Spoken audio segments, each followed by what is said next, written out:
Hi there, this is Chris with Hotspot Metals in Chicago.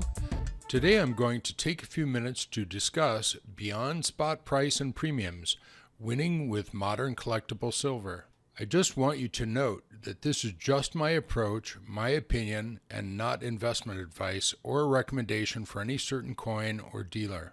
I want to make some points here about how saving in precious metals doesn't have to be a boring investment or just a thing you do out of monetary system fears.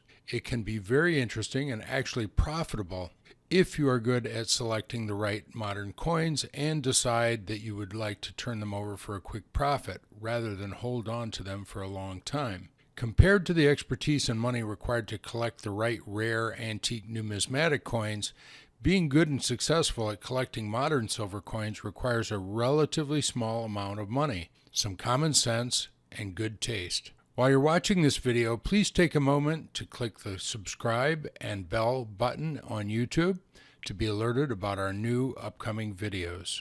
Thanks. So why modern silver collectibles? All the coins shown in this video were purchased within the past 18 months, and all of them have become worth from $5 to $100 more than I originally paid. I've had a lot of fun finding and speculating which ones would be winners. Not all of them have been winners for sure, and I'll show you a few of those mistakes later on. Try to think of other consumer items that you buy that don't lose half their value as soon as you walk out the store, or within a year or so after. There aren't many, but collectible silver coins passes that test, lasting forever and actually going up in value. There's always a market out there for the good choices that you make. Online dealers, plentiful local coin shops, bullion exchanges, and coin shows, for example. Like everyone, I have interest in some games, TV shows, and other entertainment, but following modern silver coins has caused me to research and learn a lot about their connections to history, art, science, nature, the economy, and even politics. Here is a list of things I look for when deciding what to buy. Coins with high quality detail and multiple textures on the surface tend to do well. These are coins that mix highly polished areas on top of frosted or patterned backgrounds. I look for designs that have strong, well-known connections to recognizable art, history, nature, science, and culture. Unique design is important. You want coins that stand out among others in interesting ways. Limited mintage is a huge factor. There are some really beautiful coins out there that have been produced in the millions, reducing their rarity and price.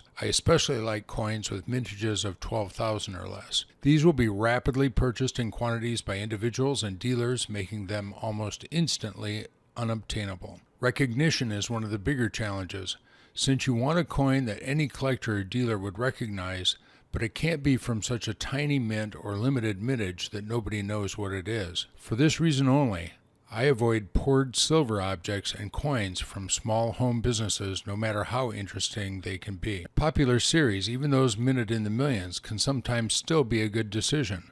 For example, the Queen's Beast series from the British Royal Mint. Nobody really knows the mintage for sure on these coins, but they're so well done and marketed that several of them have already become scarce. My most successful purchases have been made within a day or two of what dealers will advertise as pre-sale items. These are coins that they are taking early orders on, maybe a week or two or even a month ahead of shipping. Finally, look for the first of what appears to be a high-quality series. Pictured here is the first of a series from a new mint, the Germania Mint. I like this design and purchased 3 of them as a pre-sale item for $35 in November of 2018. Now, just 4 months later, they're selling for $47.99. That's an increase of 33%. Again, far outperforming the spot price of bullion silver coins. Here are a few of my other very recent winners, all purchased just within the past 18 months. The purpose of showing you these real examples is to drive home the point that you can profit and have fun buying and selling modern collectibles no matter what the spot price of silver is. 18 months ago, I didn't own 1 ounce of silver, so you definitely do not need to be an expert to do this. These are all considered BU, or brilliant uncirculated coins, not proofs, which in my opinion are beautiful but already have a very high premium built into them. The risk is much lower with BU coins, since the lowest they can go is spot price and you pay a smaller premium just above that to start with. As you can probably tell, I'm a fan of the Royal Mint's Queen's Beast series. When the first 10-ounce version of the popular 2-ounce Lion was pre-released, I was lucky enough to buy 4 of these for a price of $2.45 each. Today, according to APMEX, they are worth $455.70 for an 86% gain. You just have to follow my list of what to look for and avoid the mintages that we'll talk about in the final scene of this video. In the center is one of my favorite recent wins where I purchased this 10-ounce Dragon and Phoenix based upon the rapid rise in price of a similar Dragon and Tiger 1-ounce coin from the Perth Mint. That 1-ounce Dragon and Tiger shown in the upper right-hand corner went from my original purchase price of $31.81 to $60.50 in just a few months, so I knew what kind of quality the Perth Mint was shooting for with this series. With this coin's increase in value of 90%, I speculated that the 10-ounce coin would do well too. As you can see, because of the high quality and low mintage, the big 10-ounce Dragon and Phoenix instantly increased in value by 34%, all while the spot price of silver was actually dropping at the time. The best part of this story is that I purchased this 10-ounce coin on pre-sale and the price had risen over $100 before I even received it. Another coin featuring multiple textures of high polish, textured background, and a popular animal is the bottlenose dolphin from the Royal Australian Mint. Another pre-sale item, I paid $22.57 in December 2018, and now it sells for $35.57, a 57% increase in value. I wish I'd bought a tube of 20 of these for only $22 each, but you never know for sure. That also goes to show you that you can start having fun picking profitable winners for under $25. So here's my wall of shame. The worst purchases I made early on when I thought I should have one of each in every series. I definitely pulled the trigger too fast when I bought a New Zealand goat. There's several lunar series from different countries, and I mistook this for something of value. I purchased it for $24, and today it's selling at APMEX for $21. Not only is the subject matter not very exciting, but the artwork is bad and the quality is dull and rough. Avoid goats.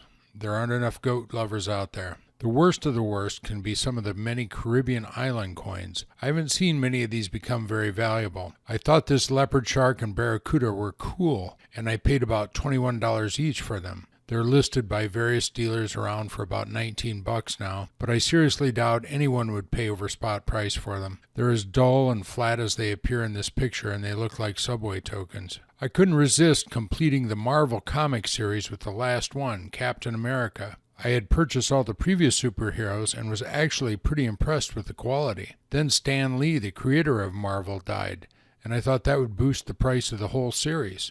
It did not. Probably the Spider-Man coin of this series is the only one that will bring any kind of premium someday. Almost none of the large dealers even carry this coin, but I paid something like $34 for it, and people are trying to unload them on eBay for $30. I hope the movie was a lot more popular. If you start buying collectible silver, my advice is to focus much more on quality and not always on price. You may make a few mistakes like I did, but the good thing is that .999 silver will never go below spot value. The Captain America coin has also taught me that even high-quality coins can go nowhere in price, or even go down in price. Buy what you think is beautiful and well done, and you will be right more than you are wrong.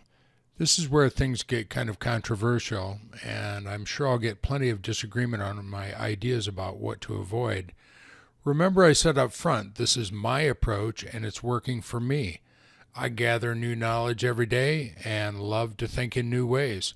My perspective, whenever I buy a coin, even if I don't plan to sell it for a long time, is to think about the future buyer. Now that may sound silly if I don't plan to sell, but it has a lot to do with the future value of the coin I'm about to purchase. Even if it's still in my hands, I want it to be worth more over time. If you doubt that very many people would pay you retail price or more down the road for a coin you're paying retail price for today, then buy it only if you just love it for your own enjoyment, or don't buy it at all. I'm in no way putting down anyone's passion or interest design-wise. Heck, I bought a Homer Simpson coin just because I love The Simpsons show. No.